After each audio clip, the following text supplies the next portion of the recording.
사랑하는 성도 여러분, 새로운 한 달 2월이 시작되었습니다. 우리가 지난 1월 달에는 잠언을 우리의 노트와 마음에 새기며 한 달을 보냈었는데요. 이번 2월 달부터 12월까지는 우리가 구약 성경과 신약 성경을 매일 한 장씩 읽고 묵상하는 묵상의 시간을 갖게 되었습니다. 구약과 신약을 번갈아 가면서 읽게 될 텐데요. 구약은 사무엘상 통일 왕국의 역사부터 시작해서 남북 이스라엘의 멸망과 포로 귀환의 역사까지 다루는 에스라, 느헤미야, 에스더서까지의 역사서를 우리가 함께 읽고 묵상하게 될 것이고요. 신약은 사복음서인 마태복음, 마가복음 빼고 누가, 요한복음, 그리고 교회의 역사인 사도행전과 바울의 서신, 그리고 요한의 서신을 우리가 함께 읽고 묵상하는 시간을 가지게 되었습니다. 이번 2월 달은요, 우리가 마태복음을 우리가 함께 읽고 묵상하게 될 텐데요. 여러분, 2월 달이 며칠로 이루어져 있습니까? 2월 달은 28일로 이루어져 있는데요. 우리가 읽게 될 이 마태복음, 그러면 이 마태복음은 몇 장으로 이루어져 있겠습니까? 28장으로 이루어져 있어요. 그래서 우리가 1월과 마찬가지로 마태복음을 매일 한 장씩 2월 한 달 동안 읽고 묵상하면 2월 한 달 동안 매일 마태복음을 우리가 통해서 은혜를 나누게 될 것입니다. 오늘 우리가 마태복음의 첫 시간으로서 잠깐 마태복음의 개론을 제가 설명을 해드리도록 하겠습니다. 자, 마태복음은 한마디로 말씀드리면 유대인이 유대인을 위해 유대인에 대하여 쓴 복음서다, 이렇게 말씀을 드릴 수가 있습니다. 이게 무슨 말이냐 하면요, 유대인인 마태가 유대인들을 위해서 유대인의 왕으로 오신 메시아를 나타내주고 보여주는 그런 복음서다, 이렇게 말씀을 드릴 수가 있습니다. 저자는 마태지요. 그래서 마태가 쓴 복음서 마태복음인데요. 마태에 다른 이름이 있습니다. 히브리식 이름은 레위라고 되어 있습니다. 이 당시에는 사람들이 이름을 보통 2개씩 가지고 있는 사람들이 많았습니다. 히브리식 이름과 헬라식 이름을 가지고 있어요. 그래서 마가복음을 쓴 마가는 히브리식 이름이 요한이죠. 우리가 사도 바울의 히브리식 이름은 뭡니까? 사울이죠. 그래서 이 당시에 히브리식 이름과 헬라식 이름 2개의 이름을 같이 가지고 있는 사람들이 많이 있었고요. 마태의 직업은 가버나움이라는 지역의 세리였습니다. 여러분, 세리가 하는 일이 뭡니까? 세리는요, 열심히 적는 일 하지요. 매일매일 기록을 해야 됩니다. 누가 세금을 내고 누가 세금을 안 냈고 누가 얼마를 냈는지를 자세히 기록하듯이 마태는 그 기록하는 일을 잘했어요. 그래서 오늘 마태복음을 통해서 예수님의 사역을 자세하게 기록하고 있는 것을 보게 됩니다. 유대인이 유대인을 위해서 쓴 책이다 그러는데요. 유대적 배경을 가진 사람들이기 때문에 유대인의 역사를 인용을 합니다. 구약의 역사를 인용하는데요. 구약의 예언을 60회 정도 인용한 것을 보게 됩니다. 선지자의 말씀을 이루심이라 이런 표현이 60회 정도 나옵니다. 이것은 이미 구약 성경을 알고 있는 사람들에게 구약에 이렇게 예언되어 있는 이 예언이 이 말씀을 통해서 예수님의 행위를 통해서 성취되었다고 하는 것을 기록하고 있는 것이죠. 저작 시기는 45년에서 68년 사이인데 정확한 때는 우리가 정확히 알 수는 없지만 사복음서 중에서는 가장 먼저 기록된 성경이다, 이렇게 알려지고 있습니다. 68년 이전이라고 하는 것은 70년에 AD 70년에 무슨 일이 일어났냐면 이스라엘 역사에 있었던 가장 치욕적인 일, 예루살렘이 완전히 멸망되고 무너지고 이스라엘 나라가 완전히 흩어지게 되는 해가 바로 AD 70년인데 바로 예루살렘의 멸망 후에 기록되었다면 아마 마태가 그 사건을 기록했을 텐데 그 사건은 없지요. 그리고 마태복음에 보면 마지막에 보면 예수님께서 예루살렘의 멸망을 예언하신 기록을 쓴 것을 보면 68년 전이겠다 이렇게 추정을 할 수가 있습니다. 자, 마태복음은요, 왕으로 오신 메시아로 오신 예수님, 구약에 예언된 메시아가 바로 예수님이시다라는 것을 알려주는 책이 마태복음이 되겠습니다. 그래서 마태복음은요 1장부터 4장까지는 왕 메시아의 준비, 그리고 5장부터 15장까지는 왕의 사역을 기록하고 있습니다. 왕의 사역은 크게 세 가지로 우리가 요약할 수가 있는데요. 마태는 이것을 예수님께서 가르치시고 하나님 나라의 복음을 전파하시고 많은 병자들을 치료하셨다. 예수님의 사역을 세 가지로 요약하시면 가르치시고 전파하시고 치료하시는 사역이었다. 이것을 우리가 마태복음을 통해서 알 수가 있습니다. 왕의 설교 16장부터 25장까지 기록이 되어 있고요. 26장부터 28장까지는 왕의 순환과 죽으심과 부활에 대해서 기록을 하고 있습니다.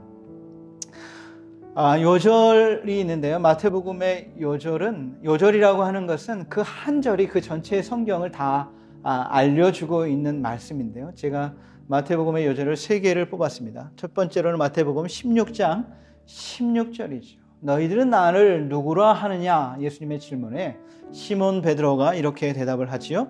주는 그리스도시요 살아계신 하나님의 아들이십니다. 이것이 바로 예수님에 대한 정확한 표현이요 믿음의 고백이었습니다. 예수님이 바로 그리스도이십니다 라는 말은 예수님이 바로 메시아, 구약에 우리에게 구원자로 보내주시겠다고 하신 메시아, 그분이 바로 당신이시요 바로 당신은 하나님의 아들이십니다. 하나님과 같은 존재이십니다. 본성적으로 하나님과 동일한 분이십니다. 이런 표현이죠. 말이 새끼를 낳으면 그 새끼도 어미와 똑같은 말이죠. 소가 새끼를 낳으면 그 새끼도 어미와 똑같은 소지요. 그것처럼 하나님의 아들이시다라는 말은 하나님과 본성적으로 동일한 하나님이시다라는 표현인 것이죠. 마태복음 25장 5절 말씀은요, 스갈랴 9장 9절의 말씀을 그대로 기록하고 있습니다. 시온의 딸에게 이르기를 내 왕이 내게 임하나니, 왕으로 오신 예수님 표현하고 있죠. 그는 겸손하여 낙이 곧 멍에 매는 짐승의 새끼를 탔도다. 이것이 스가랴 9장 9절에 예언되어 있는데 500년 후에 예수님께서 바로 어린 나귀를 타고 예루살렘에 입성하심으로 바로 이 예언이 성취되었습니다. 왕으로 오신 예수님에 대한 표현이죠.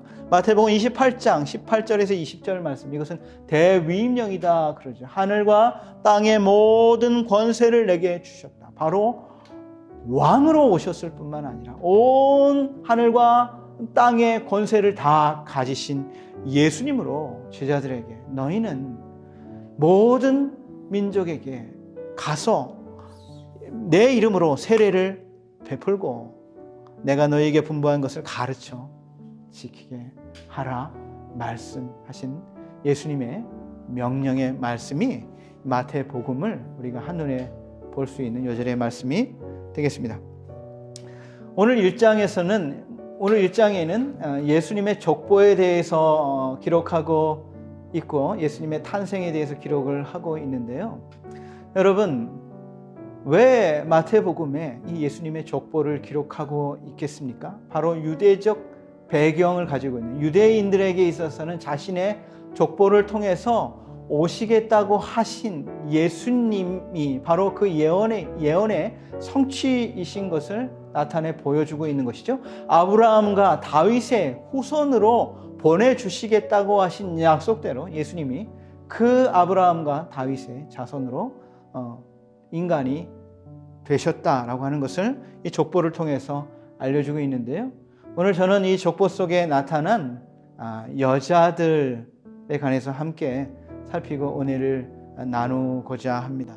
첫 번째 여자는요, 다말이라는 여자예요.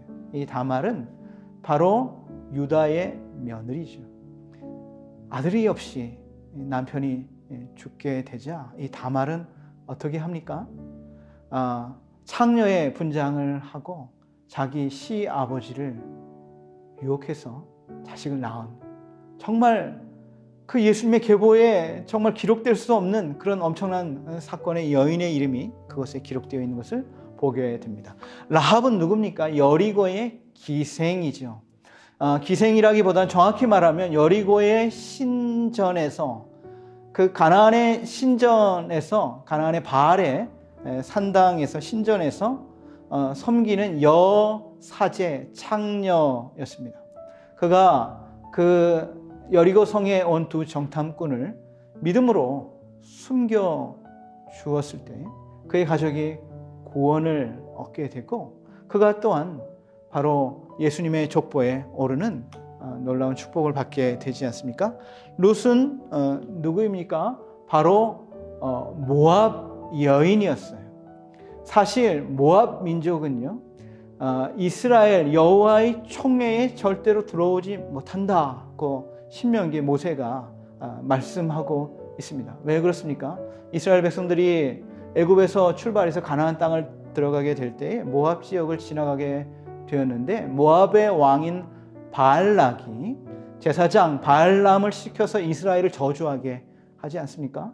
근데 하나님께서는 그 저주를 축복으로 바꾸시는데요, 나중에는 이스라엘을 유혹해서 음란의 죄에 빠지게 했던 이 모압의 죄에 대해서 절대로 여호와의 총회에 들어오지 못하게 한다 그랬는데, 바로 그 모압 여인이 바로 예수님의 조상이 된 것을 우리가 보게 되는 것이죠.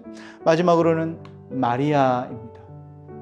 시골 마을 나사렛의 아주 작은 시골에 보잘것없는 여인이요, 아주 어린 소녀였지만 하나님께서 천사를 통해서, 그를 통해서 메시아가 잉태되게 될 것이다 라고 말씀하실 때에 주님의 뜻대로 이루어지기를 원합니다. 자신을 겸손하게 하나님께 드리게 될 때 하나님께서 그를 통해서 인류 구원의 놀라운 이 역사를 이루시게 되지 않습니까? 이 여인이 잉태한 바로 메시아가 바로 구원의 역사를 이루시게 되는 것이죠. 오늘 이 예수님의 족보를 통해서 우리가 알 수 있는 것은 두 가지를 말씀을 드릴 수가 있습니다. 인간의 추악한 죄에 대한 하나님의 은혜와 승리를 우리가 예수님의 족보를 통해서 보게 됩니다. 예수님의 족보를 우리가 잠시 나누었지만 정말 예수님의 족보에 들어갈 수 없는 죄인들, 그리고 여인들, 그리고 이방인들이요, 인간을 구원하시기 위해 오신 예수님을 메시아로, 하나님의 아들로, 왕으로 받아들이지 않은 이스라엘 백성들을 다 품어주시고 이방인조차 하나님의 구원의 역사의 주인공들로 삼으시는 하나님의 놀라운 죄에 대한 승리, 그리고 하나님의 은혜를 보여주고 있는 것을 보게 됩니다. 에베소서 2장 12절에는 바로 이렇게 말씀하고 있습니다. 그때의 너희는 이스라엘 밖의 사람이다. 약속의 언약들에 대하여는 외인이다. 그리고 하나님도 없던 사람들이고 소망도 없던 사람들이다. 그러나 이제는 그리스도 예수 안에서 그리스도의 피로 그러나 가까워졌다 그랬어요. 이스라엘 밖의 사람이 하나님의 은혜 밖에 있었던 우리들이었었는데 바로 예수 그리스도를 통해서 하나님과의 막힌담을 헐어주시고 누구든지 하나님께로 나아갈 수 있는 길을 열어주시지 않았습니까? 바로 이 마태복음에도 그런 죄에 대한 그 하나님의 사랑과 승리와 은혜를 기록해 주고 있는 것을 보게 됩니다. 또 한 가지는 작은 자의 헌신을 우리가 이 예수님의 족보를 통해서 보게 되는 것이죠. 저같이 이렇게 키가 작은 사람을 이야기하는 것이 아니라 바로 마리아와 같은 시골의 여인이요, 보잘것없는 그 여인이지만 그 하나님의 아들을 잉태하게 된다고 할 때에 자신을 온전히 드려서 주의 뜻대로 이루어지기를 원합니다. 자신을 드린 헌신을 통해서 하나님의 놀라운 역사를 이루게 된 것을 우리가 보게 됩니다. 여러분, 처녀가 아기를 임신하면 어떻게 되겠습니까? 첫째로는 그의 사랑하는 약혼자로부터 버림을 받겠지요. 두 번째로는 마을 사람들로부터 부정한 여자라고 비난과 손가락질을 당하고, 마지막에는 돌에 맞아 죽을 수도 있습니다. 그런데 마리아는 그러나 이 모든 두려움 가운데서도 그것이 내가 하나님의 아들을 잉태하는 것이 하나님의 뜻이라면 그 뜻대로 이루어지기를 원합니다. 그렇게 순종하고 자신을 드리게 될 때 하나님께서 그를 통해서 하나님의 놀라운 구원의 역사를 이루셨습니다. 사랑하는 성도 여러분, 하나님께서는 아주 크고 위대한 사람만을 하나님의 나라의 주인공으로 쓰시지 않는다라고 하는 것입니다. 마리아와 같은 보잘것없는 여인도, 또 기생 라합 같은, 룻과 같은 이방 여인도, 상처 많은 여인도, 죄 많은 여인이라도 하나님께 자신을 드릴 때에 하나님께서 그를 통해서 귀한 하나님의 역사를 이루시는 것이죠.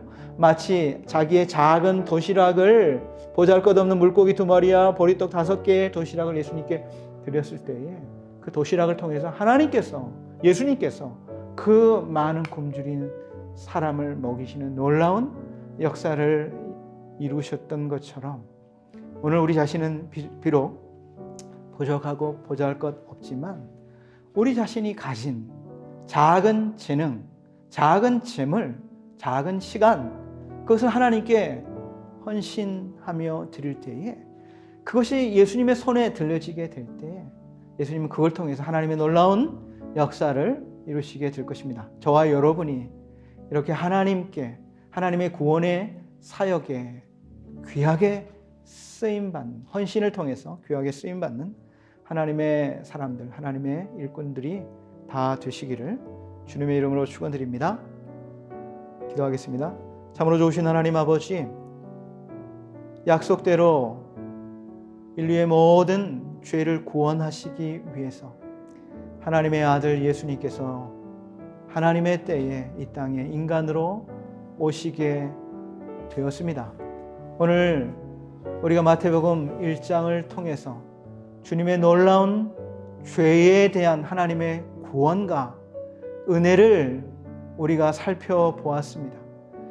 영원히 하나님의 은혜의 자리로 나아갈 수 없는 우리들에게 베풀어 주신 이 놀라운 은혜를 우리가 감사드리고 하나님의 구원의 역사 속에 우리 자신을 온전히 들여서 하나님의 구원의 도구로, 이 세상에 하나님의 복음의 도구로 귀하게 쓰여질 수 있는 우리 모두가 되도록 축복하여 주옵소서. 예수님의 이름으로 기도드리옵나이다. 아멘.